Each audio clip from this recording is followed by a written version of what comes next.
Hi అండి. చింతకూర కొబ్బరికాయ కూర వండుతున్నానండి. చింత చిగురండి, ఒక కొబ్బరి చెక్క వేసానండి. ఎక్కువ వేయకూడదు, మళ్ళీ పులుపు తక్కువైపోతుంది. ఒక చెక్క వేసుకోవాలి. ఒక ఉల్లిపాయ, 2 పచ్చిమిరపకాయలు ముక్కలు కోసేసానండి. ఉల్లిపాయలు పచ్చిమిరపకాయలును దానికి సరిపడగా చింతకూర సరిపడగా ఒక చెక్క వేసుకోవాలి.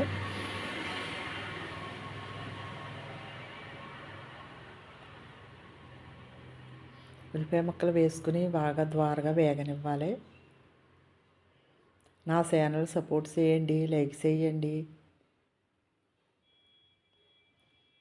పచ్చిమిరపకాయలు వేసుకుని పచ్చిమిరపకాయలు ఇవి కూడా ద్వారగా బాగా వేగనివ్వాలి.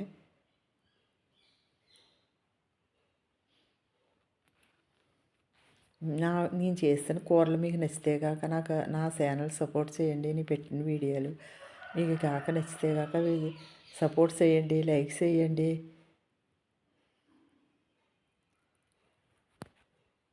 బాగా త్వరగా మూత పెట్టి ఒక 2 నిమిషాలు వేగనివ్వాలండి.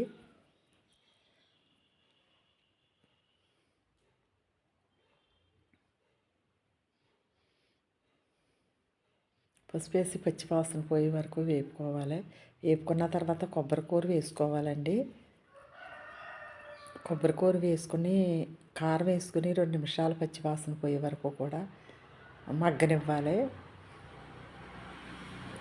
బాగుంటుందండి. చింత చిగురు కొబ్బరికాయ వేసుకుంటే చాలా బాగుంటుందండి. పుల్లగా కొబ్బరి కమ్మగా బాగుంటుందండి కూర. మా అమ్మ ఎక్కువగా ఈ కూరలు వండేదండి. చింత చిగురు కొబ్బరికాయ, వెంట్రేలు కొబ్బరికాయ పచ్చిరే చింత చిగురు వెంట్రేలు చింత చిగురు పచ్చిరేలు మళ్ళీ అలా వేసి రకరకాలుగానండి. కొబ్బరికూర వేసేసుకుని వేగాక పచ్చివాసన పోయే వరకు కారం వేసేసుకోవాలండి. సాల్ట్ వేసుకుని మూత పెట్టుకుని కొద్దిగా ఉడికాక అప్పుడు చింత చిగురు వేసుకోవాలండి. నలుపుకోవాలండి చింత చిగురిని. చాలా బాగుంటుందండి. పుల్లగా కమ్మగా బాగుంటుందండి చింత చిగురు కొబ్బరికాయని. మీకు కూడా దొరికితే ఇలా ఒకసారి చేసుకోండి. ఎలా ఉన్నదో చెప్పండి నాకు. మీకు చింత చిగురు దొరికితే కాక ఎక్కడైనా అమ్ముతారు కదండి, బయటైనా అమ్ముతారు కదండి. తీసుకుని ఒకసారి ఇలాగా వండండి.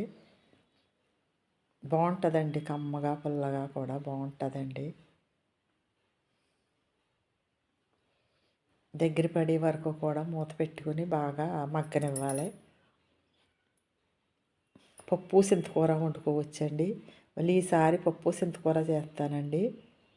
మొన్నేమో చింత చిగురు వేసి వండానండి. జీడిపప్పు వేసి వండాను. ఇప్పుడు కొబ్బరికాయ వేసి వండాను కదండి, కొబ్బరికూర వేసి. ఈసారి పప్పు చింతకూర వండుతానండి. చింతకూర పప్పు చేస్తానండి. మళ్ళీని ఎన్ని రకాలుగా చేసుకోవచ్చండి.